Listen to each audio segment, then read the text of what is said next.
In the UK, advertising is projected to surpass over £50 billion. And yes, that's a billion with a letter B. Most of that is because of the notion of a lot more brands increasing their spend mostly into video advertising campaigns because everyone wants to engage with brands in a more visual manner. Despite the increase in advertising spend, most of us senior marketers still struggle to understand and piece the data that we see. Media Performance has said that 60 to 75% of marketers and their current measurement systems still fail to deliver the transparency that they need to essentially justify their spend, whether that's sustaining their spend or scaling their spend. As a performance marketer, I've been there, I've done that, so my sympathies are with you. Attribution itself is an elusive concept, and most of us marketers still struggle to use our sources of truth as a way to indicate and understand what we did right, what we did wrong, and more importantly, what we should do next. So this video, and there is an accompanying article if you prefer to read this in that format, which will be linked below, is essentially to elaborate on marketing attribution, understand what it is, how we've gotten to this point, find angles and ways to navigate how to approach it. In fact, 90% of what I do is really educating the teams that I work with, whether that's internally or externally, into understanding attribution. So I think this is quite an important topic. And that's been the case whether that's working with a startup, a scale-up, or a more household brand like BMW or Audible or Microsoft. Attribution and discussing attribution is always going to be a primer. I'll close off the introduction with a real case study. So I was briefly consulting with a dating app, and part of my role was to give an overview of how organic and paid verified signups or approved signups trended over time, month on month or week on week. And I was reporting to different product managers focused on different funnels of the business, whether that was acquisition, retention, or revenue. Product managers, obviously, they're not marketers. They might not even understand marketing. I wouldn't expect them to understand attribution. The problem is when I was reporting both from in-platform data and the topic in question, or the channel in question here was Apple search ads. If you're a mobile app marketer, you know where I'm heading next. Apple search ads, UI, in-platform data, and even funneling that down to a Looker Studio dashboard. Verified signups will not be pulled on either sources of truth because of Apple's privacy, right? So any post-app install event will not be seen within those platforms. And this specific product manager gave me a certain look like I was lying to him. That's the issue, right? When someone doesn't understand attribution, going back to the point I made earlier, a lot of what you're doing is educating. And it's really up to them whether they believe you or not. But with AI now, obviously they can verify what you're teaching them, and hopefully they start to understand that you have good intentions. So the doubt from external teams or internal teams about attribution isn't even the problem. It's about the fact that you do have to work with these people, and if there's a certain friction of them understanding attribution, it just becomes a lot more difficult for everyone involved. And in this situation, the product manager didn't understand mobile app marketing, user acquisition, scan, didn't understand advertising. Obviously, this is an extreme example, but you may be in this situation as well. So let's begin. So attribution as a narrative, not a deterministic truth. To make this video more contextual, I do have an accompanying video, which I just released a couple of weeks ago. I'll link it below. It's titled The Accountability Question CMOs and Senior Marketers Have to Justify When Marketing. That will complement this video very well. So I highly recommend to check that out. At the very basic level, when we talk about attribution, it's essentially the act of assigning credit or claiming a conversion from a particular cause, or in marketing lingo, a particular channel, campaign, ad set, ad group, keyword, or ad. So an example would be John Doe sees a YouTube ad about a certain product or service. He then ignores the video, skips the video, and then after a couple of days, he remembers about that specific product or service. He then goes on Google, searches for that product. He sees a sponsored result or Google search ad, clicks on the ad, converts, YouTube at the initial first touch point isn't going to claim that conversion. It will be claimed by Google search. Again, this depends on your attribution model or the window that you're using, but generally that's a quick overview of how attribution works and how platforms claim conversions. The problem with that is the portrayal of your data, in this case attribution, isn't 100% accurate. It's a lot more complex than that. So here are variables that can distort your attribution. So the first one is the complexity of the modern day customer, or the complexity of the modern day customer journey.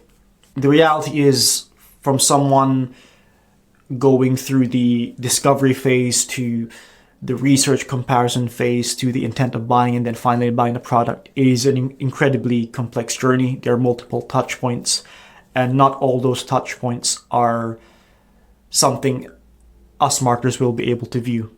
At least as of 2026, that isn't the case. Not up until we get chips installed in our brains and we can track the certain thoughts that trigger a person to actually decide to buy. For now, that isn't the case yet, thankfully. Knowing that fact, and then including the fact that there's an offline conversation as well. There is a decision-making process that happens internally in the mind, different devices.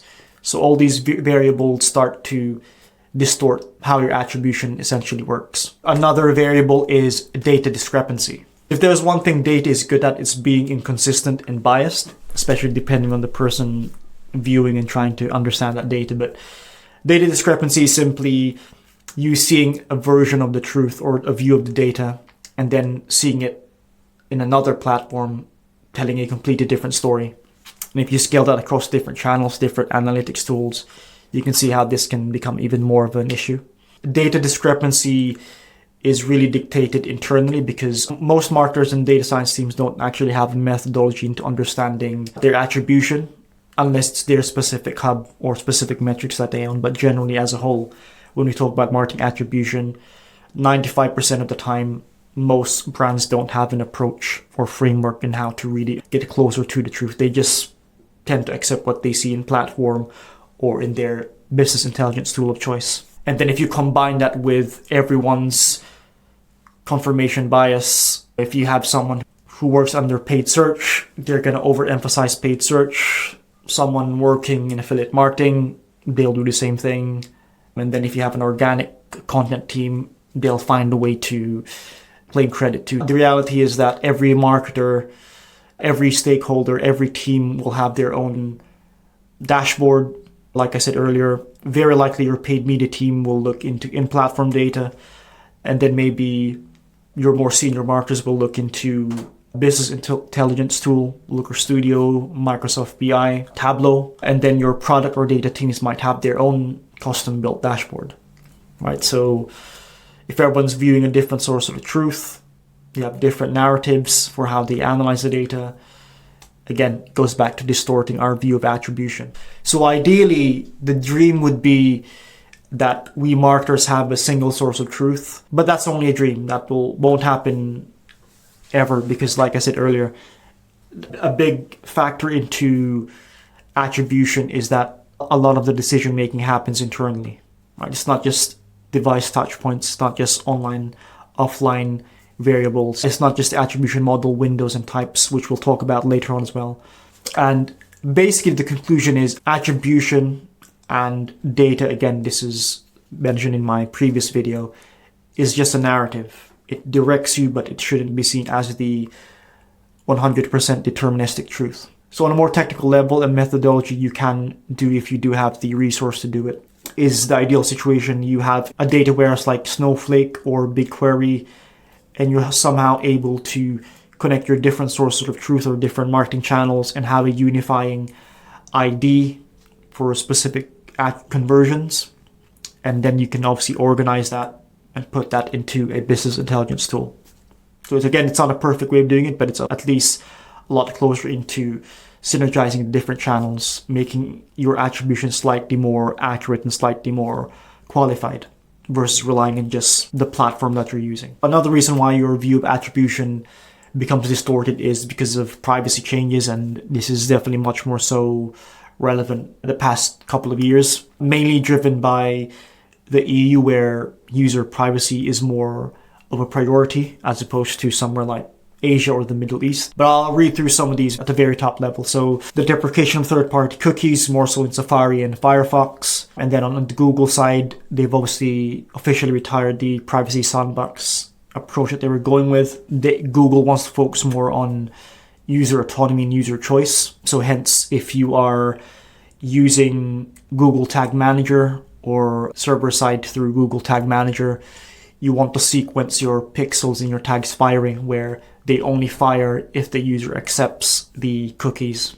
And then you can enable enhanced conversions in Google Ads or your Google Ads MarTech stack. Another one on the Apple side, we can talk about SCAN, Stored Ad Network, now evolving into SCAN 5.0, or essentially called Ad Attribution Kit. If you are not aware, so SCAN is basically Apple's privacy-centric API, giving a lot more privacy to the end user.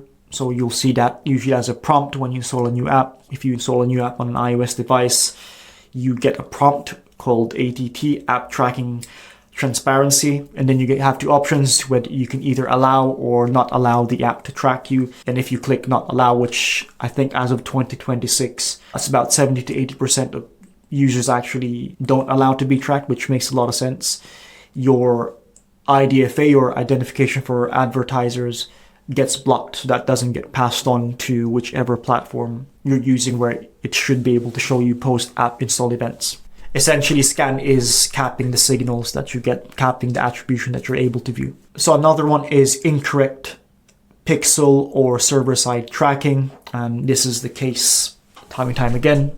It's a very big topic. Whether that's not tracking the full customer journey. I've even had an example of this is, again, worked for an app-based company that wasn't tracking paid subscriptions, and they were obviously a subscription-based app. You'll get these situations. Another example is that if you have a pixel-based event that is also a server-side event or a CAPI event, you want to make sure that the event ID is the same per conversion for that specific user, because if not, if a conversion happens on your website or your app, the platform, let's say Meta Ads, will see that as two different conversion points when really it was just one conversion.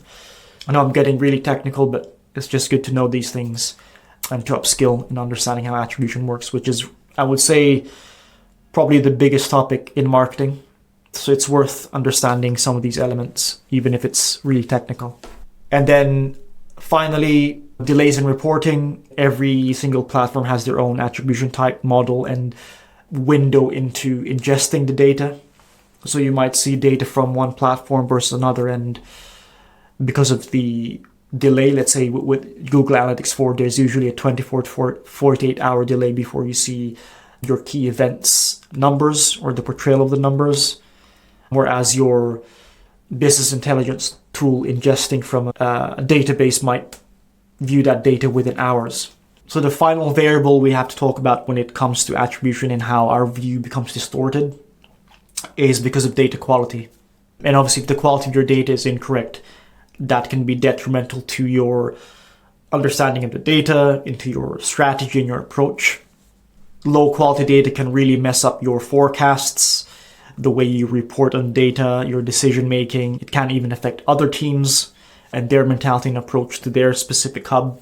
It can even mess up your performance within the platforms themselves. If the data signal is low, or you're tracking the wrong thing but you're optimizing towards, that can really mess up the campaign, specifically if it's Meta Ads or Google Ads. I'm saying that because I've been there and have done these mistakes myself. So a couple of things to think about, or frameworks to maybe help you increase your data quality. I'll read through these very quickly. First one is accuracy. How accurate is the data that you receive? For example, if you're a B2B company, you receive a marketing qualified lead. How accurate is that lead's data into their actual, let's say, LinkedIn profile? So when you're seeing the data, you want to make sure that the confidence level is as high as possible. And one of the ways to do that is through the accuracy of the data. Second one is completeness. Are you seeing a full user journey? Are you just looking at one event or touch point in the funnel? And think about if you are just looking at one specific aspect, how does that view of the data affect your analysis of events that happen after and events that happen prior? Next up, and we've talked about this already, is timeliness. So again, if you're seeing a certain attribution from a specific channel, how quickly can that platform report on the data, and how quickly can you respond? Another one is uniqueness. So this goes back to a point I made earlier regarding adding a unique event ID per customer conversion. You want to make sure that you're not seeing a duplication of data, which can easily happen if you're not aware of testing how your events and conversions are triggered in the first place across the different platforms that you're using. And then the final one is, again, more specific to performance marketing or paid advertising, is looking at your event match quality score. So you can usually view this on Meta ads and TikTok if you just go to the event itself. I will share a screenshot. You'll get a quality score. So ideally, you're at least at the 9.0 mark, and it's a score out of 10. Essentially, what that tells you, the higher the score, the higher quality of that specific event is. But the higher the quality signal, the better the platforms can optimize toward the type of user attributes that you should be spending money on. And then on the Google side, it's a different way of diagnostic, but you do get that as well. I will share a screenshot now. Usually you'll get a view of the event, whether that's excellent, good, needs attention, or it's urgent. So we can talk about attribution and the way that our view of it becomes distorted because of the different variables we just talked about. But there's no point in understanding that if you're not able to view that data in the first place. Next segment of the video here is to understand the different types of reporting. So the first one is BI tools or business intelligence tools, whether that's Microsoft's Power BI, Tableau, Looker Studio, ThoughtSpot is another one. Those type of dashboards are generally used for more cross-functional views of the data. The friction there is, while it seems useful for everyone, channel-specific marketers may not necessarily always agree with it.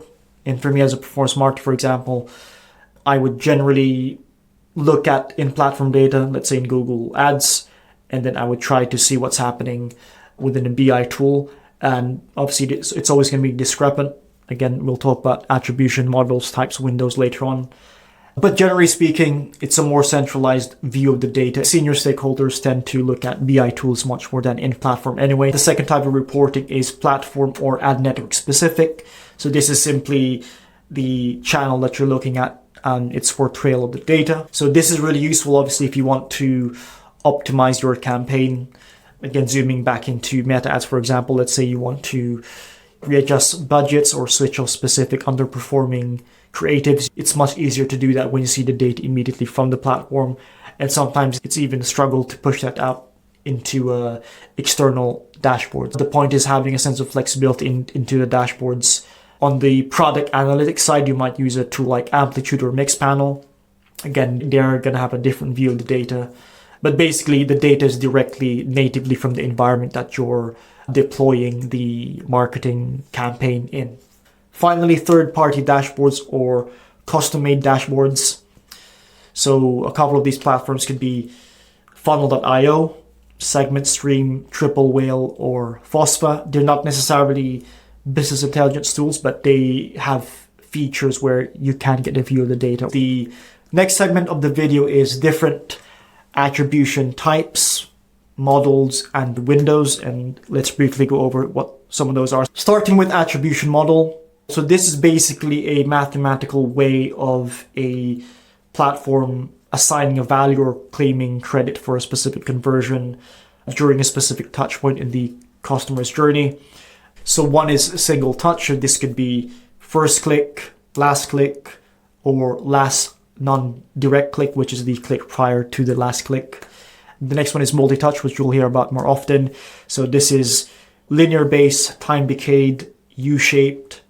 And then finally, I would say probably 95% of the brands that I've recently worked with in the past year is moving into this. It's called algorithmic base. So this is basically data-driven attribution where the signal and the assigning of value is completely dictated by the platform and their signals. They have their own methodology behind that, which is usually a bit of a black box, but that's, as a marketer, I'm sure you'll get used to that eventually. It essentially uses machine learning to attribute a specific conversion.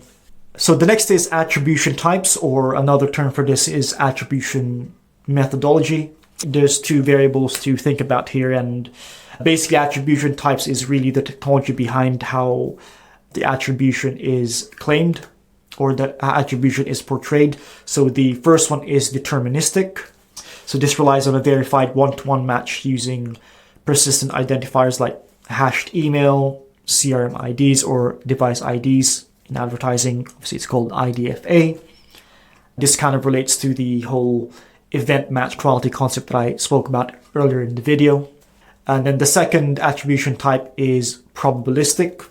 So this basically uses statistical inference and behavioral patterns to predict the likelihood of a match. Without getting into the technicalities, it will look at other user behaviors or patterns or data points to aggregate a view of how and why that conversion happened in the first place. So some of these variables could be the time of conversion, the specific device that was used, the fingerprint ID, and there's a lot more data layer variables involved. But essentially it's a prediction of what the platform thinks is where the attribution should be claimed by. And then closing off here in terms of attribution types models, let's move on to attribution windows. So attribution window is basically the window of time that a specific platform or ad network has to take claim of a specific conversion point and then attribute that conversion back to itself. So the first one is the one we're more used to, is called the click-through attribution, where the credit gets assigned to the last click that the person did. As of March 2026, for example, the click-through window was based on any form of click on the ad, whether that was a click on the ad to the website or a click on the engagement CTAs, whether that was a like, comment, or a share, or even a click around the ad. Whereas now, Meta's changed that to specifically a link click. So the next attribution window is view-through attribution, where the credit gets assigned to a specific ad impression as opposed to a click. And that's generally a one-day window. For example, I see an ad within 1 day, I convert within 24 hours, that specific ad network campaign or ad will take claim of that conversion, even if I didn't click on the ad. And this happens a lot with display ads, or more so YouTube ads, where the CTR isn't that high.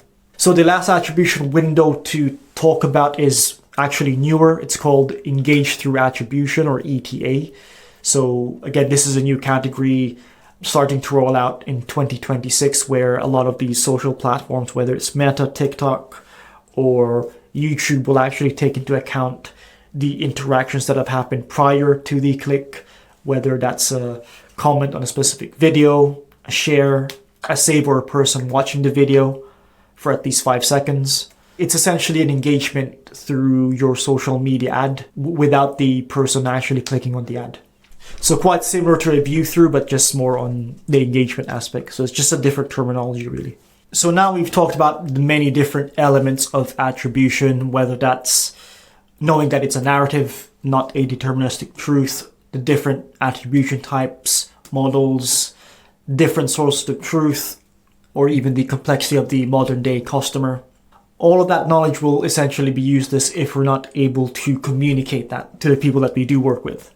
And going back to a previous point, I've noticed this, at least in my experience, it's really a lot of educating the people around us. So this penultimate segment is all about what I call the language application, which is in essence how you communicate within different environments and different teams, because they want to understand your attribution data in a different context. So the first person you're going to communicate with when it comes to marketing attribution is your founder or CEO. So generally founders tend to be focused on being a strategic growth engine, and they see marketing as a huge lever for that. What they usually want to see is that you're able to create a sustainable machine for growth, and that there are opportunities to scale. What they want to see is you increasing the TAM, or the total addressable market that you can gain within your specific business category. And again, this is obviously stage dependent and liquidity dependent. If you're working with a startup who doesn't have that much cash for advertising, for marketing, they may not care about scaling, right? Maybe it's all about sustaining until they can get more funding or get more cash in the business. And then the opposite story, loads of cash, loads of liquidity, It's all about scaling and going really aggressive. The way you explain attribution becomes dependent within the business stage that you're in. So I personally worked with a few founders directly. Some founders, they want to know what's happening in terms of every possible metric that they can see, and they want to understand it. But for the most part, most founders only care about maybe 2 or 3 metrics from a specific marketing channel, and even generally from marketing as a whole. So next personnel, or I guess the next team, is board of directors or maybe senior stakeholders. So these people could care less about marketing and definitely could care less about marketing metrics. They focus a lot more on guardrails. When you do speak with these people, they would tend to ask you questions that are more of a vetting question. These people tend to be the defense mechanisms of decision making, especially when you're spending really high budgets. They'd rather see overall growth month on month than to see channel specific metrics, for example. So the next person is your chief financial officer or chief revenue officer or chief revenue ops, basically whoever manages and decides on how your business cash is utilized. So these people are generally, just from my experience, they are very risk averse. So they tend to be much more on the defensive side rather than aggressive. When you think of growth and scaling in the context of speaking with these type of people, it tends not to go quite well. What's worse is that CFOs tend to see marketing as more of an expense rather than a long-term capital investment. So very likely they would want you to justify how your advertising affects your P&L or your profit and loss. You know, are you making money? If so, how much money are you making overall? Are we growing with that money, or are we able to sustain? It is even in your metric now, more so in the e-commerce space, called POAS. So rather than ROAS, which is return ad spend, it's POAS, profit on ad spend. This is basically you wanting to sustain or either scale profit margins at a product level or a channel level. So they might ask you questions about that. This is not the time to talk about ideas or creative strategy. Basically anything that doesn't have any logic or defense mechanism behind it, definitely don't bring that mindset into the room with these type of people. CFOs tend to focus on reduction, and they're designed that way by nature. They're more risk averse. Next up is brand marketing or brand marketers. God bless them.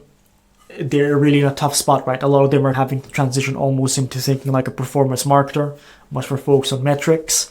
Maybe that's a good thing overall. Maybe not a good thing. That's a whole other video.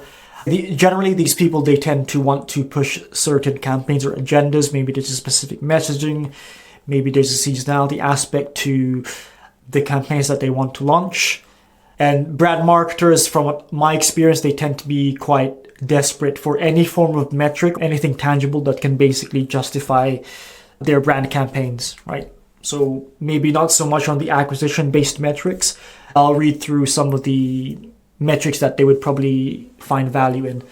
Share of model, share of voice, brand search volume increases, specific brand lift search or ad recall lifts within the different advertising platforms that you do use, brand sentiment via surveys, and incremental reach, the reach that you've gained beyond the usual campaigns that you have on. So the next team is your creative team or your creative studio team. So this is probably one of the newer ones that I've noticed, especially in the past 2 years as a performance marketing consultant. There seems to be a lot more, you want to call it pressure or emphasis in creative teams and advertising and marketing in general, just synergizing a bit more. That's only because your creative assets are such a massive lever for growth and acquisition. Hence why the emphasis in trying to unite these two different teams. So when you explain attribution to creative types, again, a lot of your approach here, it's really dumbing it down and making them understand it in the context that they would want to understand it, right? They probably wouldn't care too much about incremental reach. Maybe they wouldn't care too much about conversion rate. Again, this is dependent on the funnel. This will be dependent on if it's a brand campaign, if it's a direct response campaign. I worked for a Series A startup 2 years ago, and we would have a monthly meeting on creative performance. We would always break it down into 2 main segments. So we would talk about brand campaigns, and those are specific metrics, upper funnel metrics, and then acquisition-based campaigns more focused on metrics like CPA, conversion rate, volume of acquisition. and then explaining why those matter and why they're different. So closing off working with creative teams, I would highly recommend having a monthly cadence with your creative team, and ideally you have some sort of a framework or process to identify what's been done previously, what did those creatives achieve, what can we do better in the future. You can compile that and aggregate all that data information into a presentation, or what people call a creative learnings Bible or creative learnings summary, and then just keep a cadence. That's definitely going to be a term you'll likely hear more of from 2026 onwards. Next up is communicating with growth or your paid or / performance marketing teams. Obviously, these are my people. Generally speaking, they tend to be very tunnel visioned into in-platform data, and there's issues with that as well. We will not talk about that in this video. But when you communicate with these people, it's good for them to understand what's happening in other areas of the business, so external variables. It's good for them to get a view of how their channel or campaign level performance is being portrayed in other formats or other sources of truth. What I do find is that senior marketers tend to view data top down, whereas performance marketers or growth teams tend to view data down top. So they're much more focused on in-platform versus kind of an aggregated view of the performance. Next is product teams or product managers or product marketers. So these people, I see them as almost being mini founders or mini CEOs of that specific hub that they're taking care of, or the specific product they're taking care of. A lot of this is obviously dependent on what they're taking care of. If they're focused on a specific customer touch point, if it's a specific feature. So again, it's adapting the attribution data that you see and contextualizing it so it benefits them. A personal example of this is I worked with a product manager who was focused on promoting a new feature. That specific PM was focused on which ads work from a ad copy perspective, and then the creative assets as well. But I've also worked with product managers who only cared about growth. We didn't care about customer acquisition cost increasing. It was all about volume and making sure that month on month we look stronger than the previous month. Finally, I'm just going to aggregate this into one: data science, IT, or dev teams. So thankfully, or maybe not, basically, let's just call them the techies, like the tech team. They could care less about marketing. So very likely, again, this is company dependent, but just from my experience, you probably wouldn't interact with these people very much. And if you do, it's for a good reason. So it's still good to at least speak their language or learn to adapt to how to speak to these people. So if you talk to developers, it's good for them to understand how we attribute every touch point, whether that's through the website or the app. Just having them be able to understand how that's being tracked and why we need to track it. So educating them on the value of tracking is very important, because it's very likely they'll be the same team that will set up your server-side tracking capabilities and infrastructure. They'll be the ones helping out if there's any conversion tracking issues. So you want to make sure that there's a synergy there. For data teams, and I've only worked with data teams directly in 2 instances, so I'm sure I have a few blind spots on this, but generally speaking, data teams, going back to an earlier point, they will view data depending on the specific side of the business that they're in. So they might be focused on metrics that is not correlated to the metrics that you care about. They are very likely looking into a different source of truth, very likely a different BI tool as opposed to you, where you might be looking at GA4 or Google Analytics for data, whereas they might be looking into Mixpanel if it's more of a product-based business. But it's good to create synergy with these people. They can help you create more complex analysis of the data that you do have. From my experience, they do actually want to understand how marketing works, because a lot of the data that we do get, at least in 2026, is really driven by marketing. And I'm sure there are people out there who can argue with that, but without marketing, it's very difficult for a business to grow, to funnel metrics in. You need marketing, specifically digital marketing. So they would want to know your specific conquest or output, maybe what you've done previously, give them a bit of context why certain things spiked. And that's actually happened a few times where the data team would actually come to me to understand the data. That's a kind of funny experience. Essentially, data team, they care more about the narrative, much more than short-term views of the data or the metrics. They need to know how we got here and where we may be heading. So PS, if I did miss any other teams or role functions, forgive me, it's only because I probably haven't interacted with you. But to conclude that segment, every team or personnel basically cares about the metrics that they need to focus on. And the lesson there is basically adapt the attribution data that you do see and contextualize it within their specific agendas. If you're still with me, thank you for watching up until this point. I know this video is very information heavy and very dense, but hopefully it's valuable. So closing off this final segment and on all things attribution, let's talk about going beyond attribution, more so going beyond platform data and some of the ways we can understand where we should be heading in terms of marketing output beyond the numbers that we see. So the first one's called marketing mix modeling. Another term for it back in the day is media mix modeling. The acronym is obviously MMM. So this is really a good strategic approach if you are already spending over 7 figures a year and you're working across a lot of different marketing channels, digital advertising, out of home, PR, radio. You're a bit more omni-channel from a marketing output perspective. So unlike digital attribution, marketing mix modeling basically gives you a top-down view of all the different channels that you do have and how all those different channels drive business revenue and outcomes and the correlation between them. So the only downside to marketing mix modeling is obviously you would need at least 18 to 24 months worth of data, ideally the narrative throughout that time. And again, it's not deterministic. The analysis is more of a probabilistic narrative. Generally, you won't get a super detailed or specific outcome or analysis from it. It will tie your past knowledge and experiences and assumptions of the data that you've had previously and the knowledge that you do have, tying it into what you've done and giving you a probabilistic narrative of what can be the right approach for the future. Another point regarding marketing mix modeling is that it can help you reveal channels that drive incrementality. It can help you find channels that are actually giving you diminishing returns upon a certain point of spend. So basically it gives you an approximation of where additional spend is no longer giving you yield or giving you an opportunity to scale performance, whether that's volume of customers or revenue. So if you want to learn more about marketing mix modeling, specifically some of the toolings or agencies that do this, I will leave a link to the original write-up version of this video. And if you just scroll down, you'll see some of those platforms, but I'll read them out now.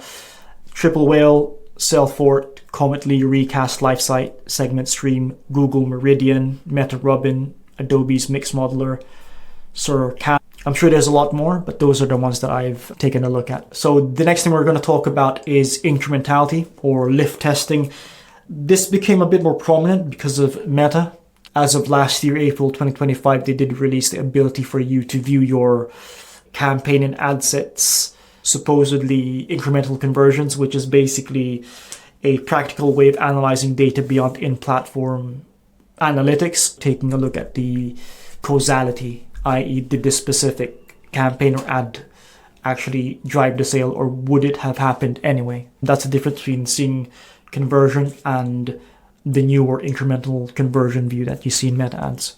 We'll probably see this roll out more in the different marketing channels, specifically digital advertising channels. So there's a technical explanation of how incrementality testing works, but basically the simple analogy is that whatever platform you're using, if it has this incrementality testing feature, it will create two cohorts or two demographics. So you will have a test group. So this is a segment of an audience, or it could be a geographic region where they're exposed to your ads from that specific campaign. And then you'll have a holdout group, also known as a controlled group. So these are people who are statistically similar to your test group, but won't see the ads from that specific campaign. And what the platform basically does a comparison between volume of conversions and conversion rates between the two groups. And that's how it's able to dictate or predict the incremental conversion of a specific campaign or a specific audience or a specific creative. Two main reasons why incrementality testing, or at least testing it out, is worth it. And I'll just read these out. First one is exposing the retargeting illusion. Standard attribution often gives a high and optimistic return ad spend to your retargeting campaigns, obviously lower CPAs as well. Incrementality testing will frequently reveal that these ads are likely cannibalizing your organic traffic, and by targeting high intent users who would have likely purchased anyway. And yet a lot with Google search, for example, brand campaigns obviously have higher conversion rates, lower CPAs. Would those same people have converted anyway? Are you cannibalizing your ad spend? Would your ad spend be more optimal to put that elsewhere where users don't know who you are or who your brand is? That's basically what incrementality is trying to answer. So the second benefit is identifying saturation points.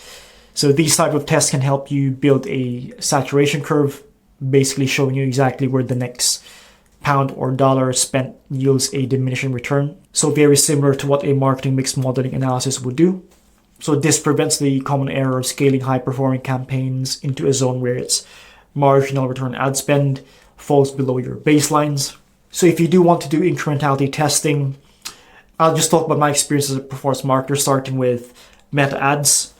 So thankfully with meta ads, it's actually automatically applied. So whatever campaign you're running, there will be a column where you're able to go to attribution settings, and you'll be able to see the incremental conversions view or metric for that specific campaign or ad set. You'll see a screenshot of that now. And then on the Google ad side, called a self-serve lift, you would have to go to, obviously, the Google Ads UI, go to the goals section, and then measurement, and then conversion lift, and you can set that up there. And basically the way it works is that once you apply the test does finished, you get an absolute lift, which is basically your incremental conversion. And that's the end of the video. Thank you for watching. If you have found this valuable, I simply request that you like the video, and if you could share it to other marketers around your network, that will be very much appreciated so I can carry on doing these videos for you. Have a great day. Thank you. Peace.